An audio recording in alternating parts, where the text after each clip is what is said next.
Vous êtes à la source de l'actualité. À toutes et à tous, bonsoir, bienvenue. Voici le sommaire. La coopération de la Guinée et la Chine franchit une nouvelle étape. En témoigne la signature d'un accord de partenariat d'une valeur de 100 millions de yuan. Cet engagement non remboursable cible les projets à fort impact social. À l'Abbé, une campagne citoyenne se déroule actuellement. Elle porte sur la justice transitionnelle. Animateurs communautaires, jeunes et institutions sont mis à contribution. Il s'agit de préparer les populations à la réconciliation. Hommage mérité à Ruge Baldé, fondatrice de la maison Grigri Productions. Une reconnaissance vis-à-vis de cette légende qui a montré du chemin à plusieurs artistes guinéens. Une initiative pilotée par le département de la culture. C'est tout pour les titres. C'est un bel exemple de coopération fructueuse, celle entretenue par la Guinée et la Chine. Une nouvelle étape est franchie avec la signature d'un accord de partenariat qui se chiffre à 100 millions de yuan. Cet engagement non remboursable sera orienté vers les projets à fort impact social. Une convention alignée à Simandou 2040. Mamadou Saliouba, Mounir Bari. La République de Guinée et la République populaire de Chine franchissent une étape dans leur coopération bilatérale. Les deux gouvernements ont procédé à la signature d'un nouvel accord illustrant la solidité et le dynamisme du partenariat entre Conakry et Beijing. Cet accord s'inscrit dans le prolongement des 10 conventions conclues lors du forum sur la coopération sino-africaine tenu en août 2024 à Beijing. Il marque également la mise en œuvre du 7e engagement issu du FOCAC, témoignant de l'avancement soutenu des actions communes entre les deux pays. Tout d'abord, j'ai un grand honneur de venir ici à votre ministère, la réunion pour signer l'accord de coopération pour développement avec la Guinée. Je pense que ça c'est une action de mise en œuvre des consensus importants des deux chefs d'État et aussi je pense qu'avec cet accord, la Chine va travailler avec la Guinée pour mettre en œuvre des projets qui vont contribuer au développement socio-économique de la Guinée. D'un montant de 100 millions de yuan, soit plus de 124 milliards de francs guinéens, cet appui financier non remboursable servira à financer des projets identifiés par la partie guinéenne. Des initiatives à fort impact social inscrites dans le programme stratégique Simandou 2040 avec des résultats concrets et immédiats au bénéfice des populations. C'est dans le cadre du prolongement du FOCAC que son Excellence le Président Mamadi Doumbouya a rencontré son homologue, son Excellence le Président Xi Jinping, avec les 10 points cardinaux. Aujourd'hui, nous venons de signer, paraffer un accord d'accompagnement qui va coïncider à financer des projets, mais aussi des projets structurants, mais des projets à fort impact. Nous allons travailler désormais avec les ministères sectoriels pour identifier des projets qui rentrent dans le cadre du programme de développement socio-économique durable et responsable Simandou 2040. Et le Président l'a martelé à plusieurs reprises, la relation entre la Guinée et la Chine. C'est un mariage fécond qui a aujourd'hui des résultats. Depuis le FOCAC, nous sommes aujourd'hui au 7e projet et qui montre à suffisance que la coopération entre la Guinée et la Chine est au beau fixe. À travers cet accord, la Guinée et la Chine réaffirment leur volonté commune de renforcer un partenariat fondé sur une coopération gagnant-gagnant au service du développement durable et du bien-être des populations guinéennes. Et puis, cette autre bonne nouvelle, favorablement accueillie par les acteurs du monde rural, 30 millions d'euros pour la phase 2 du projet d'appui au système d'activité risicole en territoire de mangrove. C'est en réponse à l'une des requêtes du département de l'agriculture. L'accent sera mis, entre autres, sur la recherche agronomique. Fodi Camara, spécialiste maison. En territoire de mangrove, grâce à l'accompagnement du projet d'appui au système d'activité risicole, l'action combinée des variétés à haut rendement et des effets des vannes et des digues de protection a permis d'améliorer les rendements de 700 kg à près de 3 tonnes à l'hectare. Les périmètres les plus illustratifs de cette maîtrise de l'eau sont les rizières des communes rurales de Benti et surtout de Kakossa, un grenier du littoral. Le problème qui était là à Kakossa, c'était un problème de drainage. Les années passées, dès que la saison des pluies commence, entre juillet et août, les périmètres étaient complètement inondés. Donc on ne parvenait pas à faire de la riziculture. Mais avec la construction des ouvrages que nous avons eu à réaliser des ouvrages de drainage munis de 4 passes avec une section de 1,50 m par 1,80 m avec des vannes à clapet automatiques. Aujourd'hui, dès qu'il pleut, Kakossa est totalement drainé.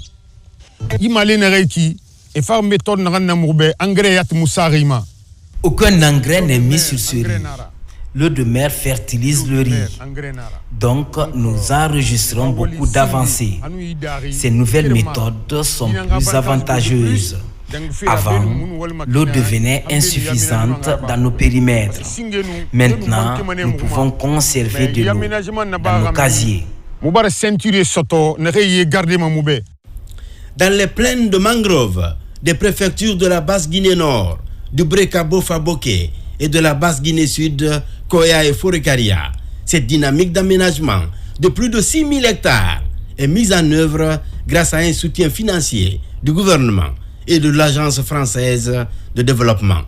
Aujourd'hui, après une requête du ministère de l'Agriculture, cette assistance technique et financière est revue à la hausse pour la seconde phase du projet Saritem. Cette assistance technique inclue au sein de nos équipes a vraiment permis d'identifier les défis, mais aussi de travailler ensemble sur des solutions adaptées, mais également de tirer profit des leçons apprises ailleurs afin qu'on puisse les adapter à notre contexte et les mettre en œuvre. Donc on est très reconnaissants et les remercions pour l'appui apporté dans le cadre du Saritem. Nous sommes d'autant plus contents que l'AFD a accepté de nous accompagner avec la phase 2 du programme Saritem qui va se chiffrer à 30 millions d'euros. Ça nous permettra de consolider sur les acquis du projet, mais aussi de faire plus pour nos communautés locales. Véritable fleuron de la coopération bilatérale franco-guinéenne, le projet d'appui au système d'activité risicole a permis de multiplier les chiffres d'affaires de plus de 65 000 producteurs, avec près de 20 000 femmes accompagnées au niveau des segments de la transformation et de la commercialisation du riz de mangrove. Agriculture familiale et résilience des marchés, on enchaîne avec le projet AgriFarm. Il est en pleine exécution avec l'appui des partenaires bien sûr. Enveloppe financière, plus de 120 millions de dollars. Le comité consultatif régional vient de se tenir à la baie, une 10e retrouvaille afin d'atteindre les objectifs. Sarafedine Diallo, Sona Sagno. Pour renforcer durablement la sécurité alimentaire et nutritionnelle et améliorer la résilience des ménages ruraux de Haute et Moyenne Guinée, le gouvernement et ses partenaires réunis autour du ministère de l'Agriculture financent le projet Agriculture familiale, résilience et marché AgriFarm à hauteur de 120,2 millions de dollars. Dans cette dynamique, l'AgriFarm tient à la baie la 10e session de son comité consultatif régional. AgriFarm évolue dans 2 composantes complémentaires, qui est l'agriculture familiale et accès au marché. Et la 3e composante, c'est la coordination qui fait l'appui institutionnel. Donc, dans la mise en œuvre des activités, cette année déjà, on avait prévu la réalisation des activités dans les bassins versants. Vous n'êtes pas sans savoir que l'objectif du projet, c'est 40 000 hectares à restaurer ou à reboiser. Et au-delà de ça aussi, on a 6 000 hectares à aménager dans les périmètres agricoles. Ce comité permet de présenter l'état d'avancement des activités du semestre écoulé, d'identifier les défis et de proposer des solutions tout en orientant les actions prioritaires pour l'année à venir au bénéfice des communautés rurales. Notre souhait le plus ardent, c'est vraiment que le projet porte fruit parce qu'avec AgriFarm, les bénéficiaires, nos producteurs, ils vont bénéficier des aménagements, ils vont bénéficier des intrants, ils vont bénéficier des outils et de la formation. Et vraiment, ça, c'est salutaire pour nous. C'est l'engagement du gouvernement que nous suivons sur le terrain. Et ensuite, nous sommes prêts à suivre auprès de ces collectivités l'évolution de ces activités. Il faut savoir que c'est des dividendes que nous récoltons après l'exécution de ce projet. Et là, nous sommes à côté d'eux. Nous les suivons pas à pas dans le cadre de la réalisation de ces projets pour avoir une atteinte facile, appréciable. À l'issue des travaux, les participants ont formulé des recommandations jugées satisfaisantes, portées par des contributions actives pour renforcer la lutte contre l'insécurité.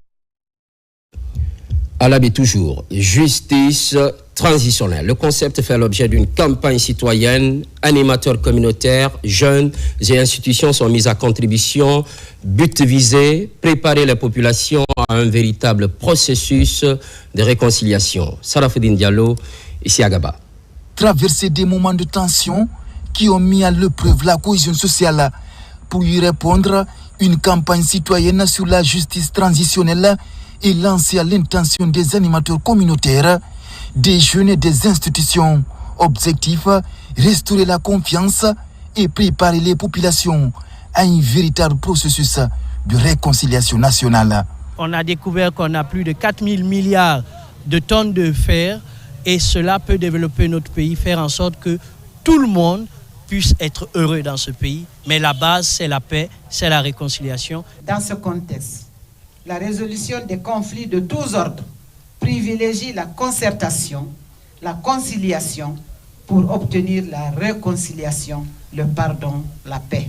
Porté par le Centre d'innovation de recherche et de développement CIRD, avec l'appui de l'ambassade de France, ce projet vise à expliquer les principes de la justice transitionnelle et à promouvoir les valeurs de vérité, de justice, de pardon et de réparation.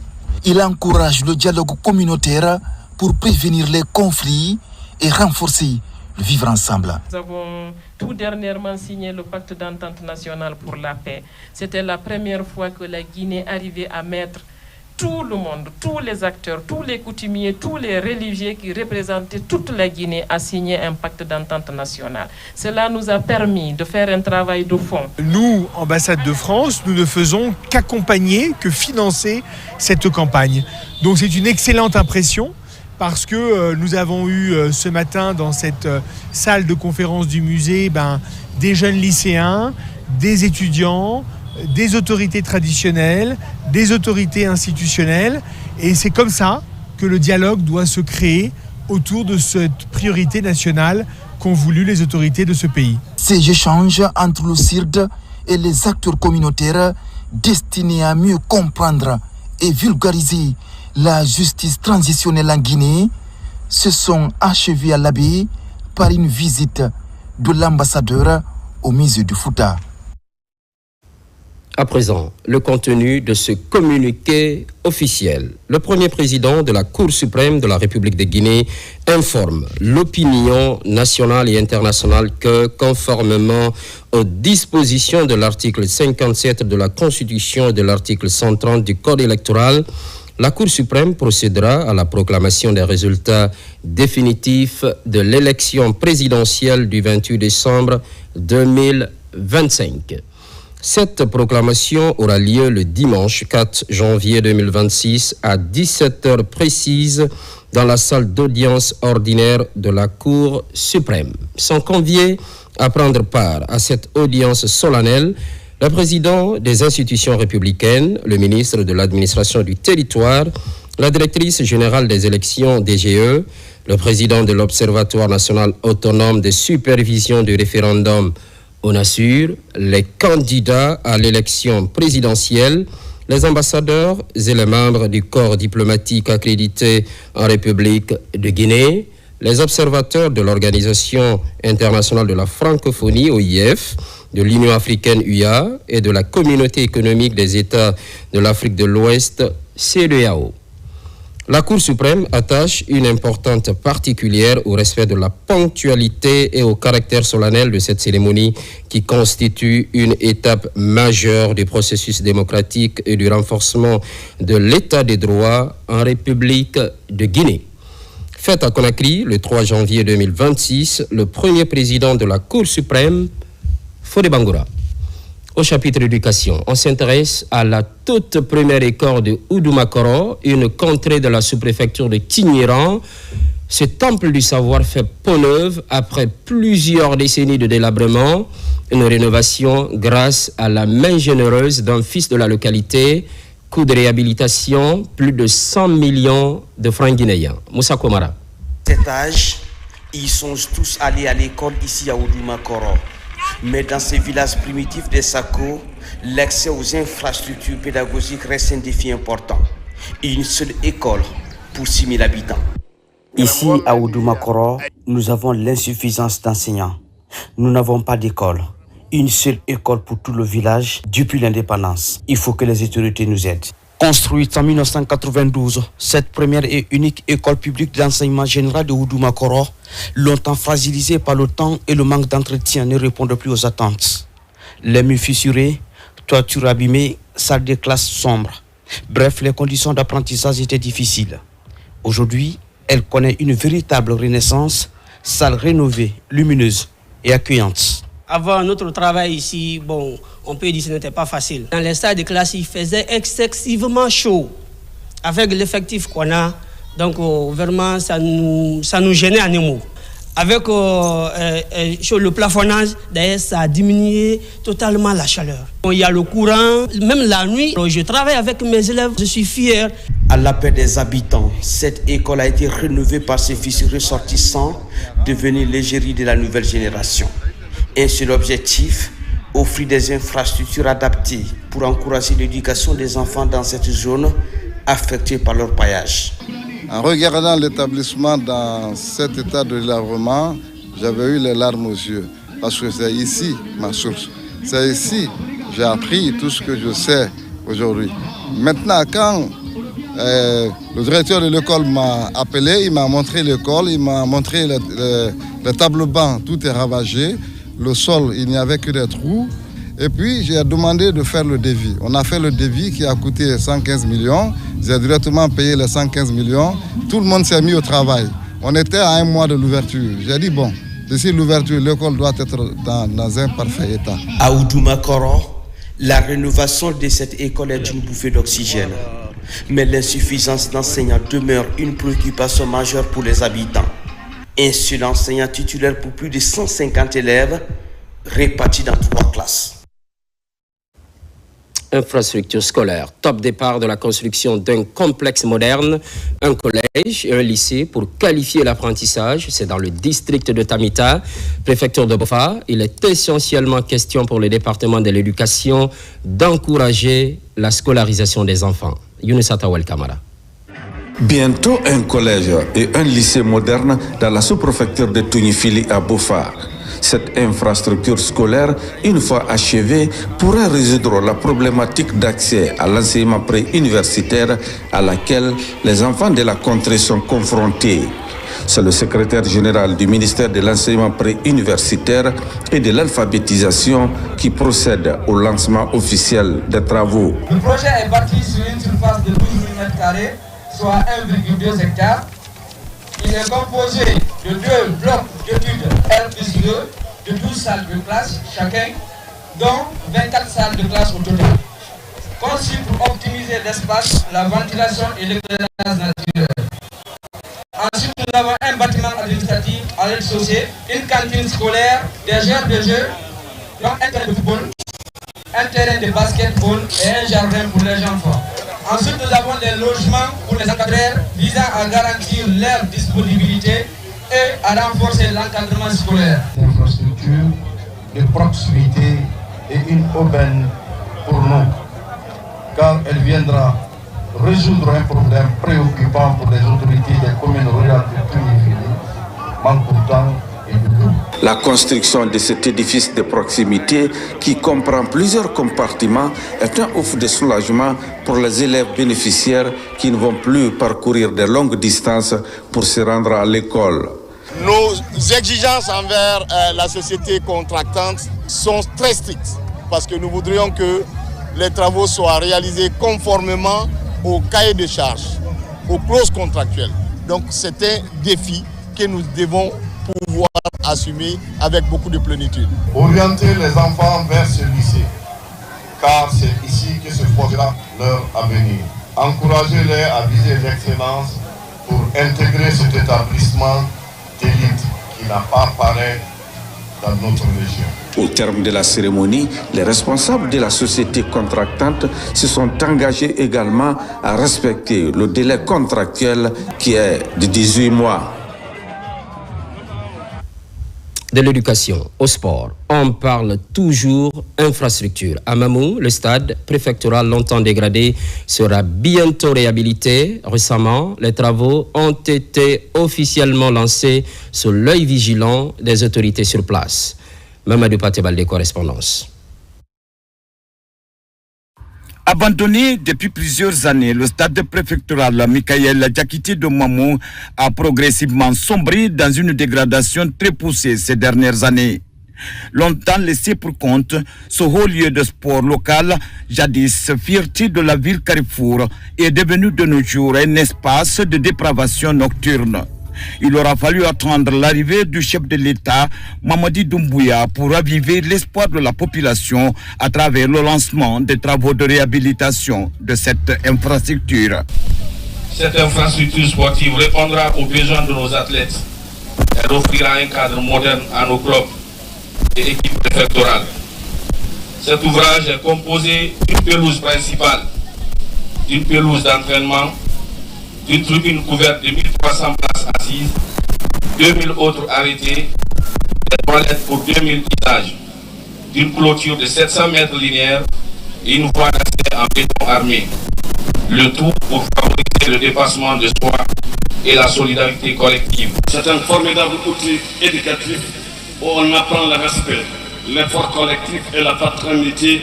Et le modernisant, nous consolidons ces creuset de notre cohésion sociale. C'est au président de la République, le président Mamadi Doumbouya. Exécuté par une entreprise locale à l'espace d'une année, ce stade, une fois réhabilité, devrait contribuer à la relance du sport à la base en favorisant l'émergence de nouveaux talents. Le ministre des Mines et de la Géologie salue cet autre chantier du président de la République en faveur de la jeunesse de Mamou. Écoutez ici l'engagement pris par l'entreprise en charge de l'exécution des travaux. Les travaux étaient prévus pour 18 mois. Il a pris l'engagement ici, devant chacun de nous, qui va l'exécuter en 12 mois. Et nous allons tout mettre en œuvre pour le suivre, pour s'assurer que cet engagement sera respecté. Avec la réhabilitation de ce stade, un nouvel espoir va renaître pour permettre à Mamou de récupérer sa place d'antan en matière de foot et d'athlétisme. De Mamou enfonce à Kissidougou, un forage pour la communauté villageoise de Korodou.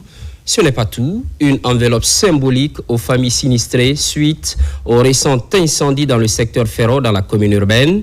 Une action humanitaire afin de renforcer la solidarité dans cette partie de Kissidougou. Marwan Kamara. Au quartier Korodou, dans la commune urbaine de Kissidougou, c'est une véritable fête qui accueille l'enfant du pays.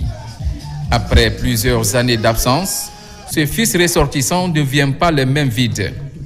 Sa priorité, l'accès à l'eau potable dans les localités de la préfecture de Kissidougou pour mettre fin à plusieurs années de calvaire de ces femmes à la recherche de l'eau potable. Je vais très bien dormir parce que ça fait plus de 30 ans que nous sommes en train de quémander ou avoir de l'eau. Grâce à M. Sa Komara et notre cher président Mamadi Doumbouya, nous sommes vraiment ravis de ce don. Depuis que j'ai pris service ici à Kissidou, les populations réclament l'eau, réclament plus de courant. Et si aujourd'hui, avec l'aide de la mine Komara, en un temps record, on a pu trouver un forage pour cette population qui en a vraiment besoin, je ressens un réconfort moral, une satisfaction. Et comme le bonheur n'arrive jamais seul, dans le secteur de Ferro, ce fils ressortissant témoigne encore de sa générosité. Ici, il apporte une enveloppe symbolique aux familles sinistrées de cette localité suite à un incendie qui a ravagé toute une concession. On est venu faire ce qu'on peut faire. Et ça ne peut pas remplacer tout ce qu'il y a eu comme perte matérielle. Mais le plus important, c'est d'être à leur côté. C'est un moment très difficile parce que nous avons visité l'intérieur du bâtiment. Il faut le dire, ils ont tout perdu, mais ils n'ont pas perdu l'espoir.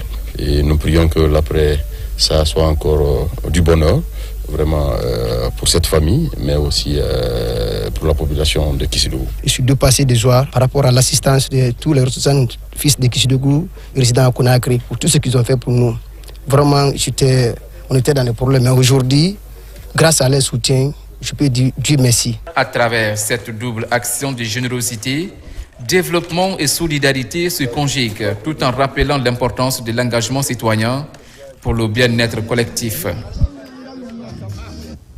Place à la culture. Sur fond de reconnaissance de l'une des légendes vivantes de la Guinée, il s'agit de Rugui Baldé, fondatrice de la maison Grigri Productions. Elle a dans son escarcelle plusieurs artistes guinéens valorisés.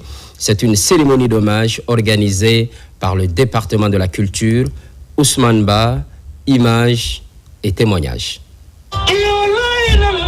C'est une première. Une soirée de reconnaissance entièrement dédiée à Rugui Baldé pour son soutien sans cesse à la musique guinéenne à travers sa structure Grigri Productions. Une maison de production qui a fait sortir de l'ombre toute une panoplie d'artistes qui ont fait la fierté du pays depuis plusieurs décennies. Ibro Diabaté, Missia Saran, Ablos Touré, Lama Sidibé, pour ne citer que ceux-là.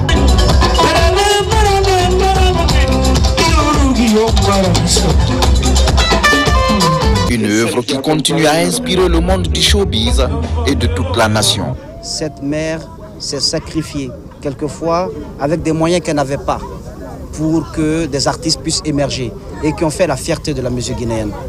Elle a été dans l'ombre de beaucoup d'artistes qui ont fait la fierté de la République de Guinée.